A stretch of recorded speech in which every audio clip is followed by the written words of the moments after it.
Welcome to the Rim Break Rodeo. We hope this video helps. You start by confirming you're signed into the Apple ID that owns the book. Once signed in, open the Books app and locate the purchase title in Library or Purchases. Tap the cloud or download icon to initiate a local copy.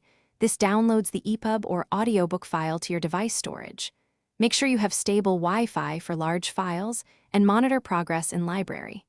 You're doing this now so the file exists on disk, essential for true offline reading. Once the download finishes, verify the book shows as downloaded, no cloud icon in Library, and tap to open it once. You should confirm file size and free device storage in settings to avoid incomplete downloads. If you want copies on multiple devices, enable automatic downloads in Settings Book so purchases sync and download automatically. Also, keep an eye on downloads in Books. You can pause and resume. This helps when a large audiobook stalls. Finally, confirm offline access. Toggle airplane mode and open the book to ensure it reads from local storage.